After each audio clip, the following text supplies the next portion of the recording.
আজি আপোনালোকে চাওক যে আমাৰ অৰুণোদয়ৰ ৩৭ লাখ মহিলা আছে সকলোৰে মনত ইচ্ছা আছে যে শিৱসাগৰ বানপানীৰ কাৰণে আমিও কিবা এটা কৰিব পাৰো নেকি চৰাইদেউত গৈ আমিও কিবা এটা দিব পাৰো নেকি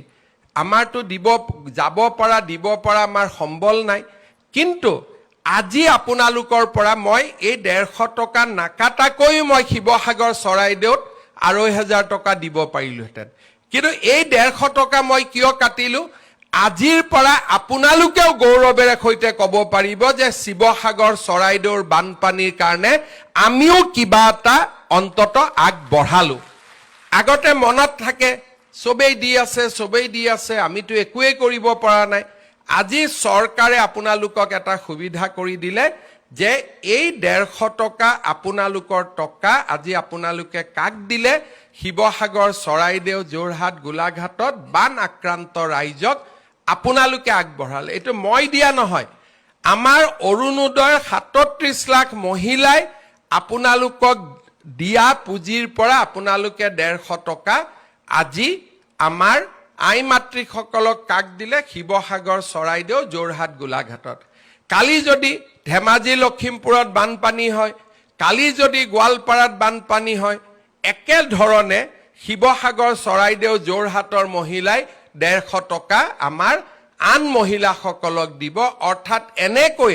এটা অৰুণোদয় পৰিয়াল গঢ় লৈ উঠিলে যে ইজনে সিজনৰ বিপদৰ সময়ত আমি থিয় দিলো ইজনে সিজনে বিপদৰ সময়ত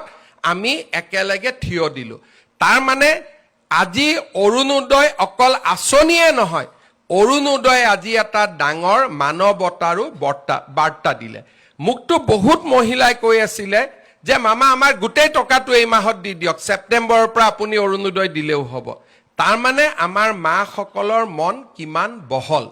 আৰু আমি এই কাৰণে গোটেই টকা লব খোজা নাই কাৰণ এই মুহূৰ্তত এনেকুৱা নহয় যে আমি বান সাহায্যক দিব নোৱাৰিম বা আমি অৰুণোদয় হিতাধিকাৰী সকলক বা আই মাতৃ সকলক সহায় কৰিব নোৱাৰিম আমি অৰুণোদয়ও চলাই ৰাখিম বান সাহায্যও চলাই ৰাখিম কিন্তু আজি যে 150 টকা মই দিয়া নহয় এই 150 টকা আপোনালোকে দিলে আৰু আপোনালোকৰ মনটোত আজিৰ পৰা এটা ডাঙৰ শান্তি আনি দিলে যে ময়ো বানপানীত সহায় কৰিছো ময়ো বানাক্ৰান্ত ৰাইজক কিবা নহয় কিবা এটা ময়ো দিব পাৰিছো আজি মই পুনৰ এবাৰ আমাৰ শিৱসাগৰ চৰাইদেউ যোৰহাট গোলাঘাটৰ বানাক্ৰান্ত ৰাইজক আজি আমি আকৌ এবাৰ মনত পেলাইছো আজি আমি ক্ষুদ্ৰ অৰুণোদয় পৰিয়ালটোৱে লগ লাগি মামাই দিয়া নাই হিমন্ত বিশ্ব শৰ্মাই দিয়া নাই অৰুণোদয় পৰিয়ালটোৱে লগ লাগি আজি বানাক্ৰান্ত মহিলাসকলক আমি 1250 টকাৰ জাগাত আমাৰ এটা একে পৰিয়ালৰ সদস্য হিচাপে আমি 2500 টকা আজি আমি আগবঢ়ালো আপোনালোকে এই টকাটো গ্ৰহণ কৰিব আৰু বিপদৰ সময়ত নিশ্চিতভাৱে এই পুঁজিটোৱে আপোনালোকক সহায় কৰিব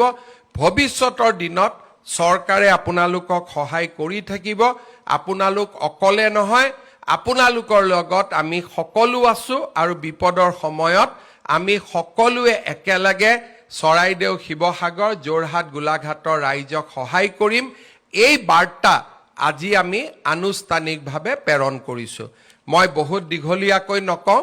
অৰুণোদয় সম্পৰ্কত নতুন খবৰ কেনেকৈ আঁচনিটোক আৰু ভাল কৰিব লাগে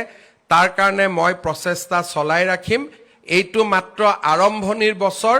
আপোনালোকে অৰুণোদয় আঁচনিখন নতুন ৰূপত সাজত আপোনালোকে দেখা পায়ে থাকিব অৰুণোদয় সদায় আপোনালোকৰ লগত ঘৰখনৰ সাৰথি হিচাপে আপোনালোকৰ লগত থিয় হৈ থাকিব পুনৰ এবাৰ অৰুণোদয় মাতৃসকললৈ